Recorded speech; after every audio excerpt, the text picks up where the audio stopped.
Chen, the owner of Six Sites Corporation, is one of the greatest people I've ever known. He started this company back in 1996 and has not only had great success as a businessman, but also as an inventor. He is my hero, my idol, my inspiration, and most importantly, he is my dad. But things were not always so bright for my dad. Light was born on the southeastern coast of China in 1956. He was the son of two teachers in China, a China that was at the time in an economic depression. He lived with his parents and his older sister. His parents together made only $100 a month to support 4 people. As a child, he was not always healthy and would often get sick with a fever.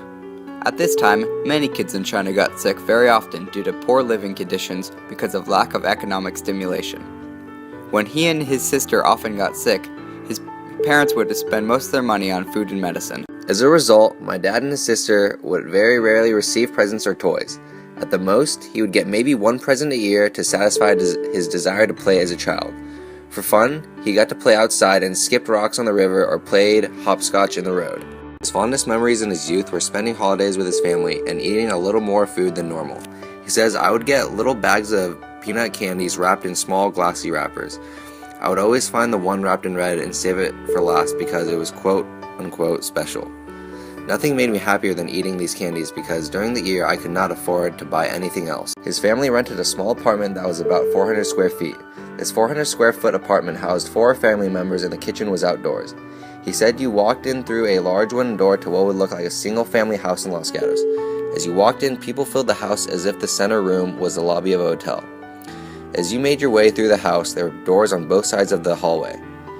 Behind each door was an apartment room that housed a family. At the age of 6, Light attended the local elementary. School for him started at 7 o'clock in the morning. He would learn Chinese, math, and English on a daily basis.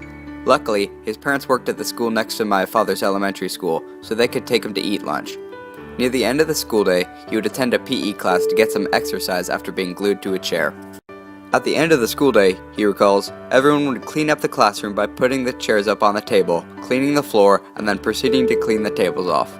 These schools did not have janitors, but instead the children were to clean the classrooms. After school, he would walk 15 to 20 minutes to get home. The first 3 years of elementary school were essentially the same for him, each year learning a little more than the next. During my dad's 3rd grade summer, however, everything changed. In China, there was a cultural revolution where many kids no longer attended school and teachers were locked up inside the school. Many people disagreed with this so-called revolution. My father's family moved out of the area so they could attend a different school. After a year passed, many kids started to attend school again, but school turned out to be disastrous. Many kids would bully teachers, disobey orders, and ditch school. My father's parents, who were also teachers, were locked up inside the schools and therefore could not take care of my dad and his sister anymore. At age 10, my father and his sister were on their own. The 2 of them moved back to their hometown as requested by their parents. They lived in a relative's house, but the relative was traveling, so they were on their own. Daily life changed for Light. In the morning, he would go out into the street and buy cheap fried dough sticks and soy milk that cost about 10 cents. Then he would walk about 15 to 20 minutes to school. This school remained well organized without all the riots and outbreaks. He would study Chinese, math, and natural sciences. For lunch, he would go to his aunt's house to eat and would go back to school afterwards. He stayed at school until about 3 o'clock and then walked home. When he arrived home, he would play out in the yard with the other children. He played hopscotch, jump rope, and cards. Cards were his favorite game to play. For dinner, he would buy a mason jar of rice and take it to the community center to get the rice cooked on a kettle. After the rice finished cooking, my dad would go buy dumplings and vegetables and bring the food home to share with his sister. During this time, my dad had so little money that he could only afford to buy 1 dumpling a day and had to take turns eating the dumpling with his sister. After 6 months, my dad's grandma and grandpa came home, but they were not very healthy. So my dad and his sister learned to light fire, cook, wash the dishes, do the laundry, and sweep the floors to help their grandparents. Soon my dad and his sister managed the house on their own. This continued up until my dad graduated from high school and became a menial worker.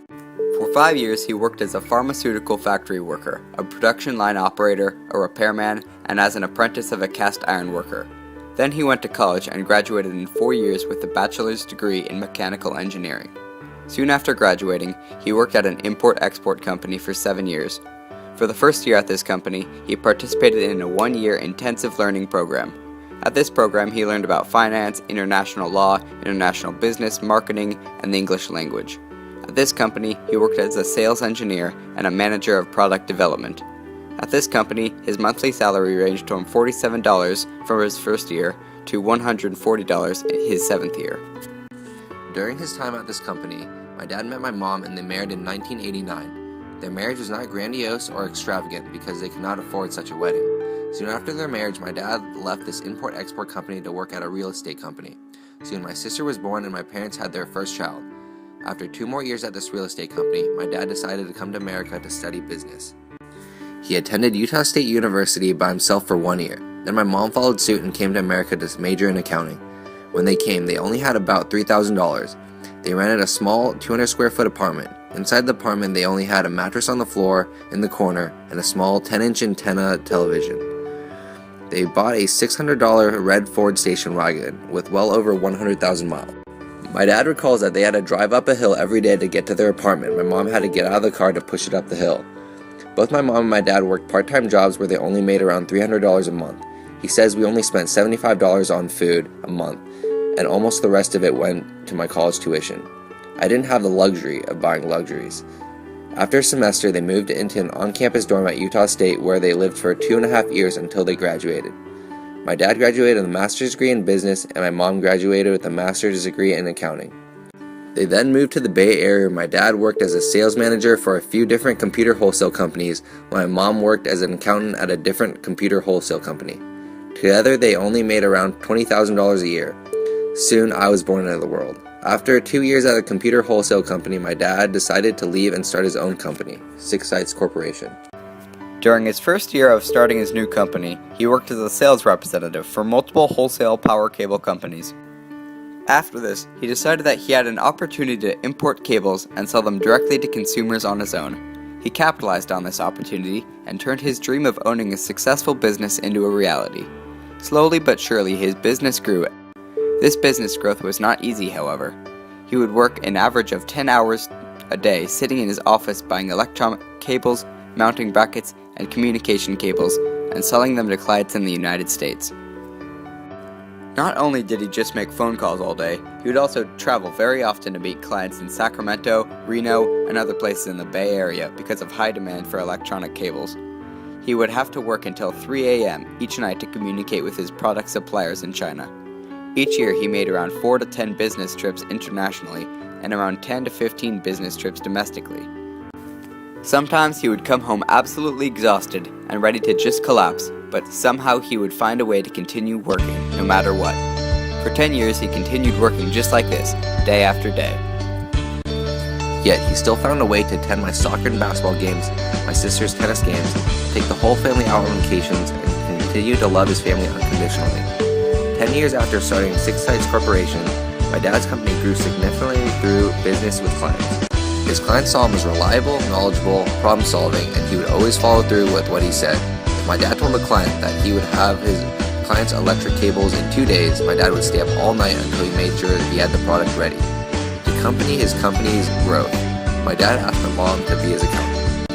Not only did he expand his business, he got 2 patents approved by the government for new inventions in electric cables and 1 more patent pending in software. For one of his inventions, he developed a locking socket for electric cables so they will not be unplugged on accident. He truly started from scratch and turned his company into a success. In the present day, he's still working hard to keep expanding the company. He does not work as many hours, nor does he make as many business trips, because he says he is getting old and physically cannot work as hard as before. Now, he can finally afford to buy many of the things he missed out on previously, such as great, extravagant meals, binoculars, television, and a beautiful home in South Lake Tahoe. But even though he can afford to buy material things, his favorite activity is still being around his family and going on vacation with them. To this day, he still teaches me lessons on life and how to be the best person I can be. He taught me that it is not about where you come from or what you have, it is about what you bring to the table and what you can make out of yourself. My dad once said, you can do almost anything you want to do, but you cannot expect it to come to you. If you really want something, you have to chase after it and make the absolute best of what you have to offer. Those words are the words I live by today and forever.